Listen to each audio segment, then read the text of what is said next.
মেয়েদের জন্য চলে এসেছে টেডি থ্রি। যেসব ছাত্রীরা পুরো মন খারাপ করেছিলেন যে ছেলেদের জন্য টেডি শার্ট আসলো, টেডি প্যান্ট আসলো, আমাদের একটা মানুষের পোশাক নিয়ে তোমরা কথা বলতেছো, সেটা তোমাদের ভুল হচ্ছে না? আর মানুষগুলো কি এগুলো বাচ্চা বলা পায়? গাইস, আবারও টেডি শার্ট নিয়ে একটি ভিডিও করলো ওমর। তাছাড়া টেডি শার্ট নিয়ে অন্যদিকে অপু ভাই সহ হাজার হাজার টিকটকার লেগে গিয়েছে ঝগড়া। তাছাড়া ইতিমধ্যে অপু ভাই তার গার্লফ্রেন্ডের সাথে এসব কি ভিডিও করছে টিকটকে, তাও বন্ধুরা আপনাদের মাঝে দেখাবো।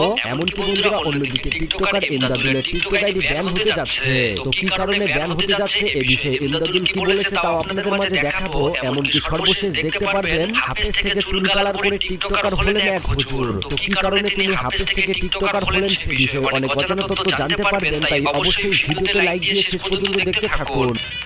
তো যাই হোক বন্ধুরা, সর্বপ্রথম এই কথা বলা যাক ওমর টেডি শার্ট নিয়ে কি ভিডিও করেছে। বন্ধুরা, এই ঈদকে কেন্দ্র করে টেডি শার্ট নিয়ে সোশ্যাল মিডিয়াতে যা হচ্ছে প্রতিনিয়ত, যেটা আসলে বলার মতো না। ভাইরাল হতে গেলে টেডি শার্ট আপনাকে অবশ্যই